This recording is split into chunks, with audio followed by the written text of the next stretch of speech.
The diseases of attitude.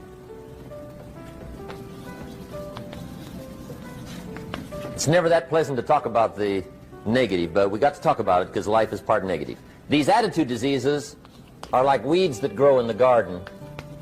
It's a normal part of life. Here's a good phrase to note. Negative is normal. It's not successful, but it's normal. It's part of life. And here's the next key, in my opinion. You must learn to handle the negative. Don't ignore it. Handle it. Now, I know some people teach the other way. And listen to them. And listen to me. And then make up your own mind. Right? Don't be a follower. Be a student. But I say you've got to handle the negative. You don't have to live in it. You don't have to dwell on it. But you do have to handle it, my opinion. I know some people teach, just turn your head real quick and say, there's no weeds, there's no weeds, there's no weeds. They'll take your garden.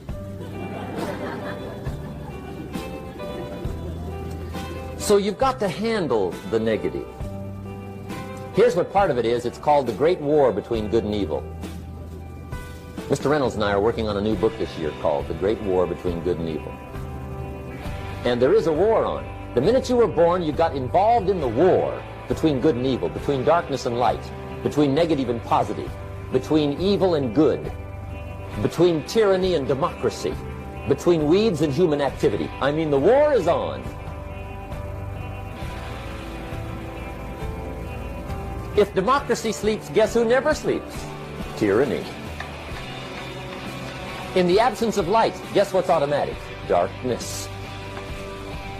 If good does not arouse itself and become active, guess what moves in? Evil.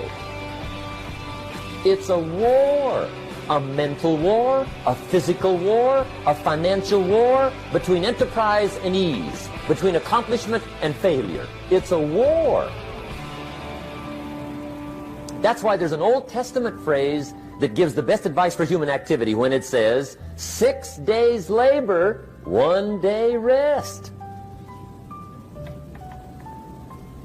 Now, I'm sure we've taken that to mean, don't work all 7 days, take one off. Here's what it also means, only take one off. Or you're liable to lose the war. Now, we've got it down to 5 and 2, and maybe that's not too dangerous, I don't know. If God would have thought of 5 and 2, he might have made it 5 and 2. I don't know. You can't think of everything. But here's what it does mean. Enterprise is better than ease. If you rest too long, the jungle overtakes the village. Now, here's the good news about the war between good and evil. Evil is no match for good, but good must be active. Weeds are no match for human activity, but if you stand still, how far in will they come? All the way. They'll grow right up around your shoes. But if you get busy, how far back can you take them? As far as you wish. They're no match, but you must be active. That's why the 6 and 1. Make sure you're not losing the war by taking off too much. Guess what the average years are after retirement? 6. 6. Which means don't retire. Your chances are too slim. Okay. The war between good and evil, the weeds. You got to make sure you recognize the negative, handle it, deal with it, and then go on. Let's make a list of the diseases of attitude that can wreck all your chances to do well. One of the words that destroys everything is called neglect. Neglect. And I found this out. A week of neglect could cost you a year of repair. It isn't worth it. So what to be on the lookout for? Here's the list. If you were making it, you'd have the same list I've got. Right? We're not covering anything new tonight. This is a reminding session, not a teaching session. But it doesn't hurt to go over it again. Here's the list. Attitude diseases. Number one is indifference. The shrug of the shoulder. The guy's not even concerned. He's just drifting. This is called the mild approach to life. A disease known as mildness.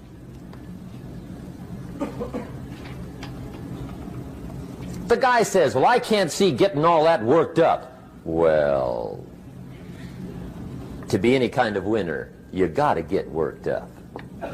There's one problem with drift. You cannot drift to the top of the mountain. And the good Lord said in the closing chapters of the Bible, here's the best way to live, one way or the other. That's best. Hot or what's next best? Cold is next best to hot. Not the half-baked middle, lukewarm, not too hot, not too cold. What a sad way to live. I think what it means is pick a direction and go with everything you got. Just pick one and go. Somebody says, yeah, but what if it's the wrong direction? You'll find out quicker. It won't take you 25 years to wake up and say, oh no, I've been walking the wrong road. I told my staff the other day, next best to prosperity is adversity. If one doesn't get you, pray for the other. We all do better from one of two reasons, inspiration or desperation. And I don't wish anything bad on you tonight, but if you're not inspired, I hope a wagon comes down your rut.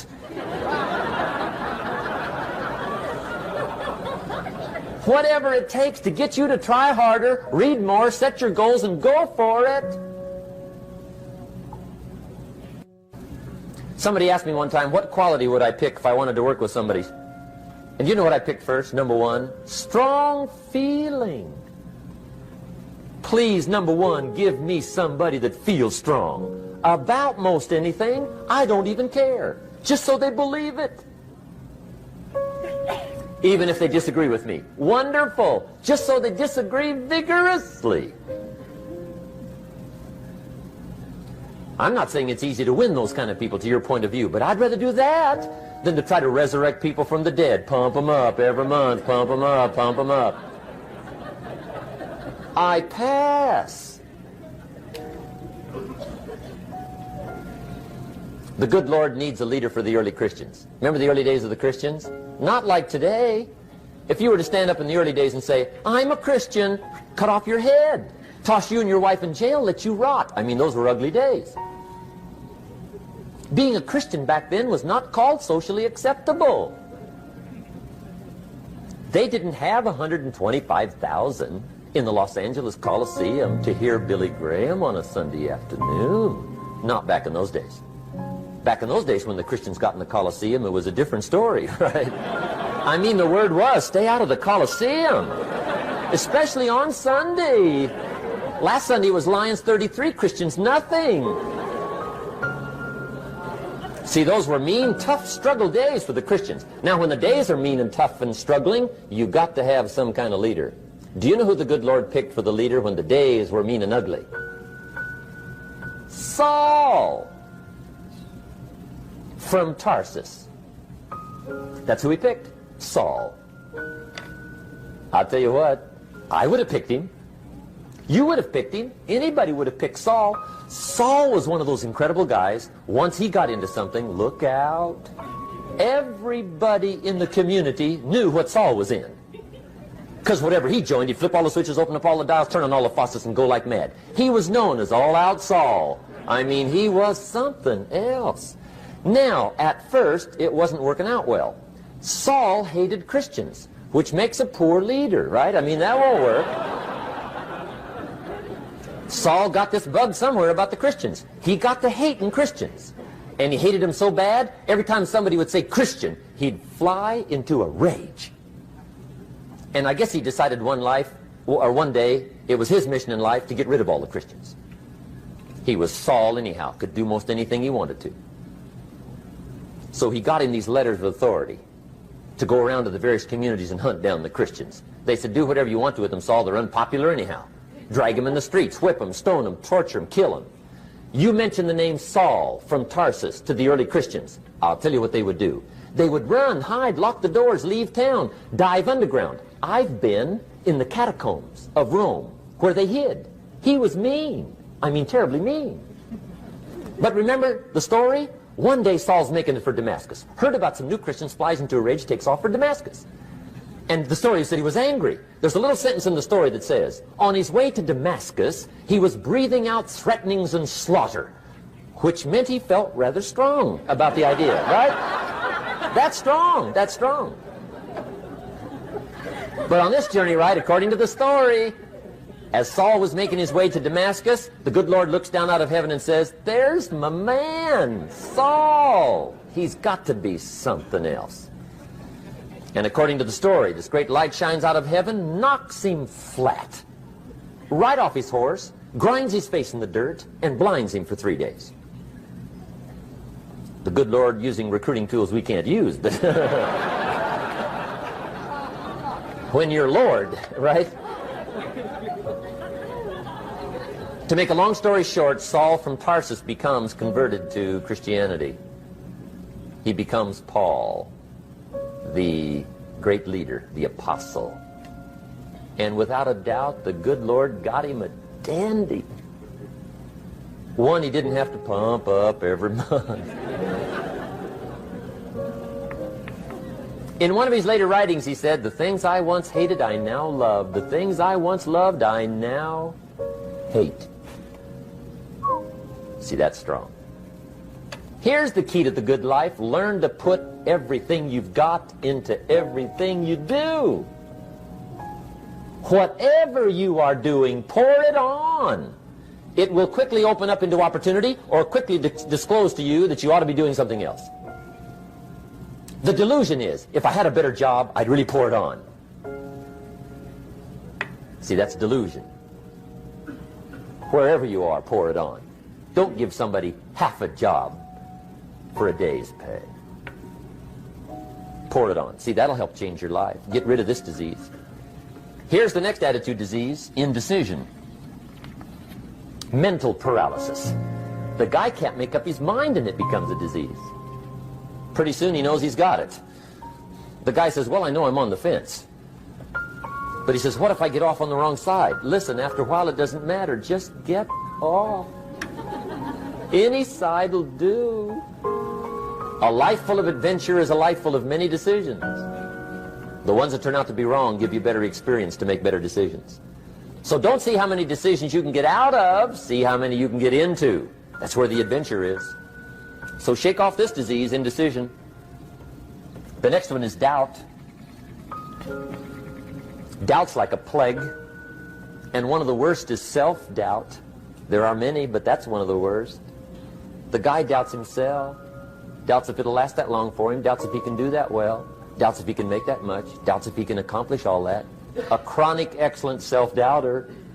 You can imagine what damage that does to your future. So here's the key. Turn this coin over and become a believer. And there's many things to believe in. One of the majors is yourself. The understanding of self-worth is the beginning of progress. Now, if those three don't get you, this one will. Worry. That's a devastating disease. Worry. Worry causes health problems, social problems, personal problems, family problems. It's devastating. Worry long enough, it'll drop you to your knees. Could reduce you to begging. I know how bad this one is. I used to have it bad. I used to be known as a super worrier. Not a super warrior. No, super worrier. My family wished I'd have been a warrior. I got those years to make up for. But I'll tell you what. My advice to you is do what I finally did on worry. Give it up. Who needs it? I'm not saying it's easy. I'm saying it's worth it.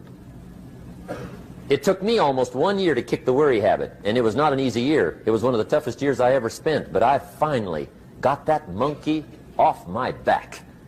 And I discovered you could live the most incredible life free of worry. Not free of challenge, not free of difficulty, free of worry. I learned how to do it, and you can. Here's the next attitude disease. Over caution. Some people never will have much. They're too cautious. Now, you can also be too reckless, but you can also be too cautious. This is called the timid approach to life. And my caution was always the risk. Risk used to drive me right up the wall. I used to say, what if this happens? It's called the language of the poor.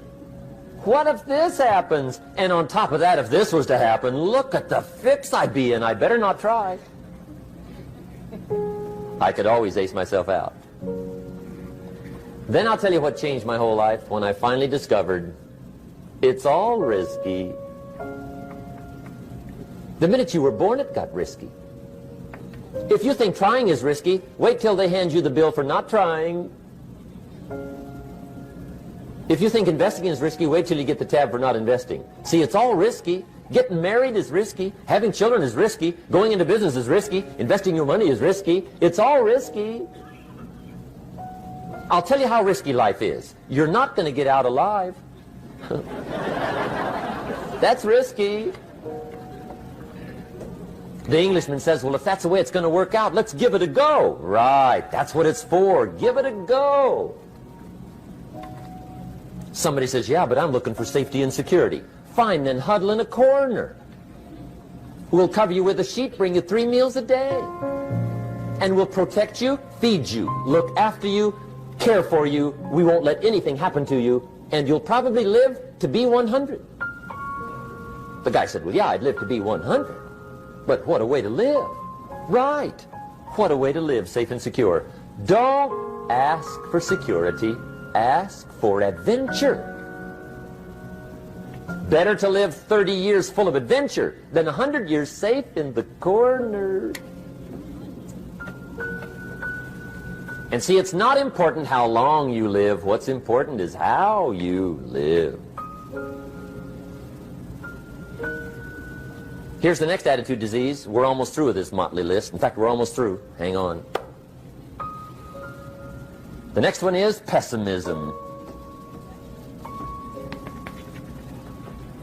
Pessimism, the deadly disease of always looking on the bad side, the problem side, the difficult side, checking all the reasons why it can't be done. The poor pessimist leads an ugly life. He doesn't try to figure out what's right. He tries to figure out what's wrong. He doesn't look for virtue. He looks for faults. And when he finds them, he's delighted. How ugly. This is the poor guy who looks through the window, doesn't see the sunset. He sees the specks on the window.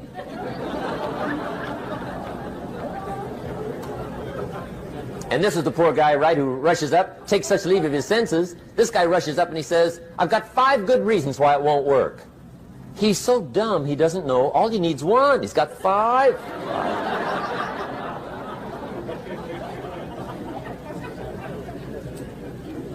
To the pessimist, the glass is always half empty.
To the optimist, the glass is half full. Why would the same measure affect people 2 different ways? Answer, it all depends on how you look at it. Our lives are mostly affected by the way we think things are, not the way they are. The way we think they are affects us most. There's a subject we don't have time to get into tonight called better thinking habits. One of the major things Shoaff taught me when I met him, he said, poor thinking habits keeps most people poor. Not poor working habits. Most people work hard, but they don't think hard. And Shoaff taught me that the mind is like a factory, a mental factory. And whatever you think about all day long pours ingredients into this mental factory. And that's what builds the economic, social, financial fabric of your life. He quoted me a Bible phrase that says, as you think, so you become. How awesome. When he talked about poor thinking habits, he had me. I used to start the day reading the morning newspaper. I mean, you can believe that or not. I'd get a cup of coffee and read the paper. I'd load up on wars and riots and murders and stabbings and killings and bank robberies and muggings and car wrecks and tragedies. I'd even read the back pages. I seem to like that stuff for some weird reason. I'd load up on all that, and then I'd start the day. You can imagine the kind of days I used to have. You walk around on your financial knees. They call you economic peewee.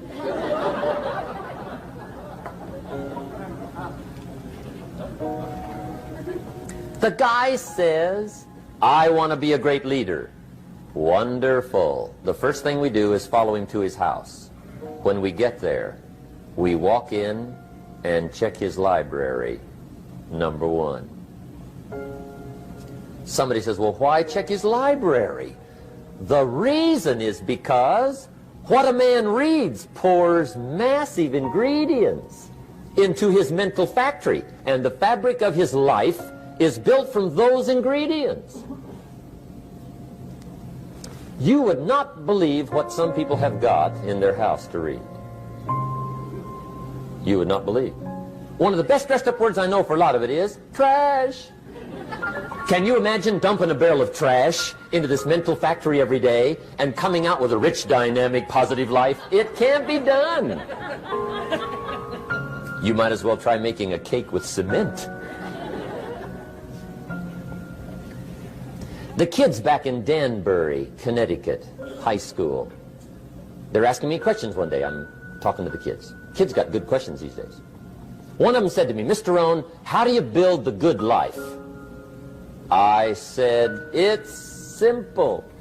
It's not easy, but it's simple. Here's how you build anything. Select the right ingredients, keep out the wrong ingredients, and it starts with thought. Everything starts with thought. So you must be wise and careful what you think about, because that starts everything. You got to be wise and careful. I asked the kids, what would happen if somebody dropped sugar in my coffee? They said, well, you'd be okay. I said, what if somebody dropped strychnine in my coffee? They said, well, you'd be dead. I said, correct. Lesson one. Life is both sugar and strychnine. You gotta be careful.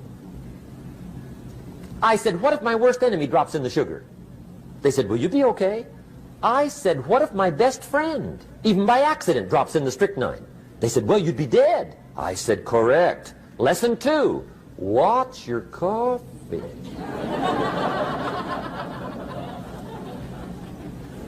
You got to be careful. See, it doesn't matter who hands you the bad stuff. It doesn't matter where you get the bad stuff. It'll still do its damage on your bank account, wherever you get it.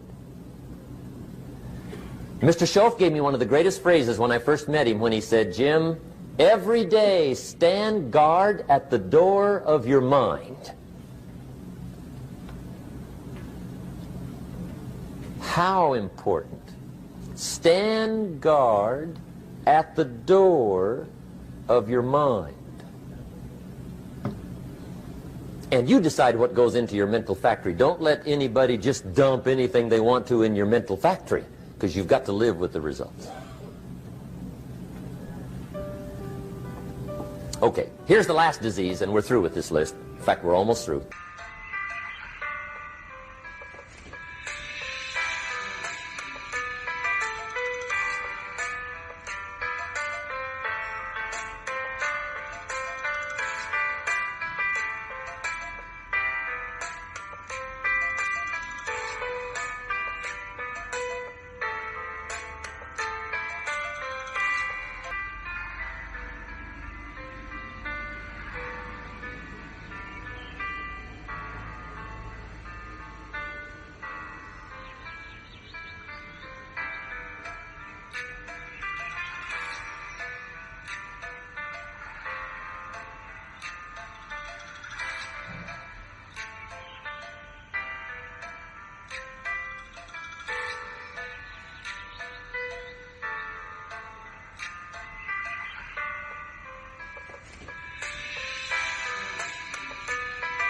Hang on.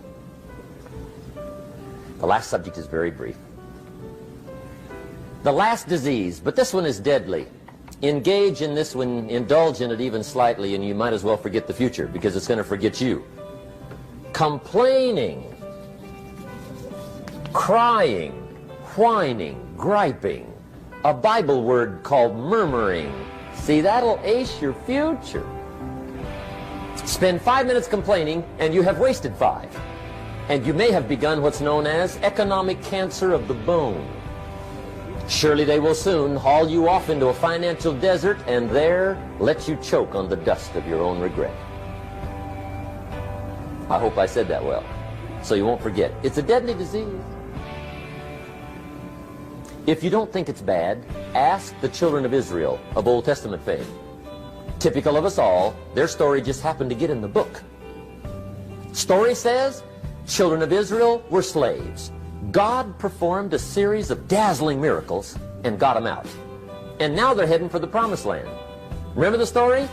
Heading for the promised land. Tragedy of the story, they never got there.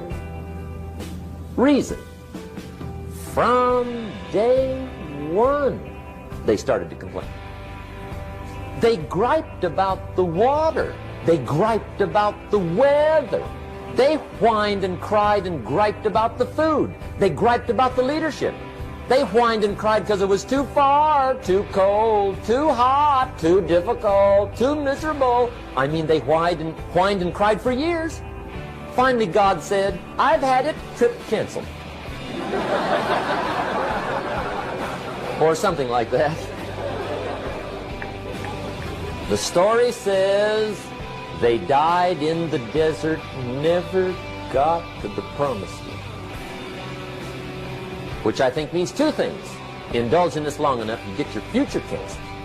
And I guess it also means even God himself can only take so much.